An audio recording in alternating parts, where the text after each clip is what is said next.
अब हम बात करते हैं तमिलनाडु के चुनाव परिणाम की। एक एक्टर जो 2 साल पहले पार्टी बनाता है, घोषणा करता है कि वो पूरी तरह से सिनेमा से संन्यास ले लेगा और अब पूरी तरह से वो राजनीति करेगा। उसका जीवन अब राजनीति में समर्पित होगा। और वो आदमी जहाँ पर डीएमके, ठीक है, एआईएडीएमके सालों से कहें सरकार चला रहे थे या पेट्रोल की तरह इनके आस-पास इनके पाले में सरकारें रहती थीं।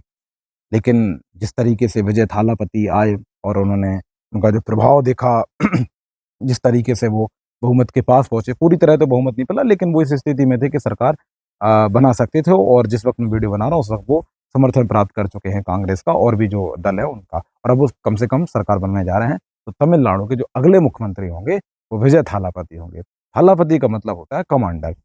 विजय को जीत मिलने का जो सबसे जो बड़ा कारण है, उसमें कई कारण हो सकते हैं। उनने जो सबसे बढ़िया रणनीति अपनाई विजय ने, वो ये कि वो एक निरपेक्ष नेता के रूप में उभर कर आए।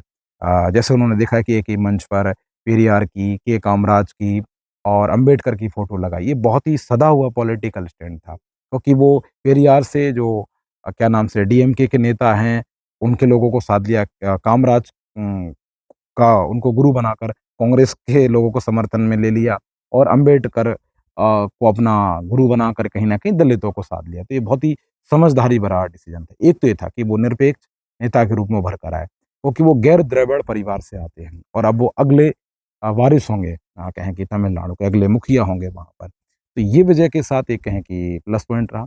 चूँकि विजय पहले से ही एक बहुत जाना-माना हुआ चेहरा है। अगर आप उनके सिनेमा को देखेंगे तो जो आखिरी के पड़ाव हैं या कहें कि चुनाव के पहले-पहले जो उनकी फ़िल्में हैं, उन फ़िल्मों में उन्हें एक मसीहा की तरह दिखा है। जैसे उनकी एक फ़िल्म है सरकार, उसमें भी कुछ इसी प्रकार से उनको डिस्प्ले किया गया। तो कहीं न कहीं उनकी एक नज़र थी इस चुनाव पे, इस तरीके से उन्होंने वो माहौल गढ़ा।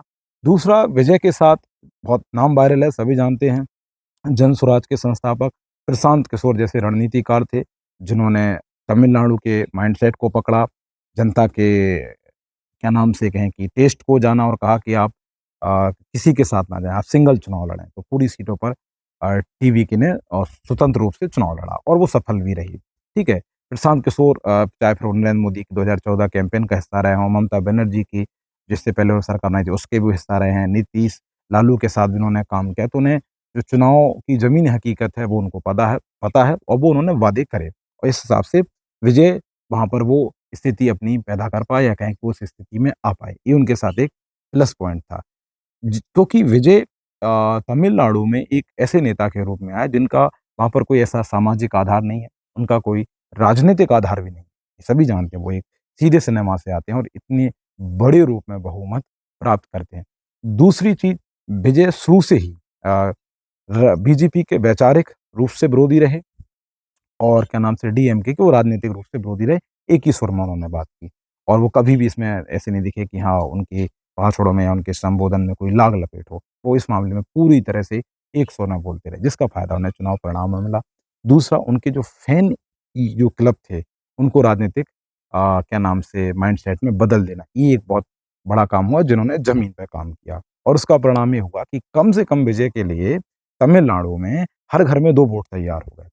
और उसका जो परिणाम हुआ वो 4 मई को सबको देखने को मिला। ये विजय की एक कहें कि बड़ी जीत थी। तो इस तरीके से उन्हें अच्छे सलाहकार मिले और ऐसे कई में कारण हो सकते हैं, लेकिन मुझे लगता है कि ये विजय थालापति की जीत में प्रमुख कारण है।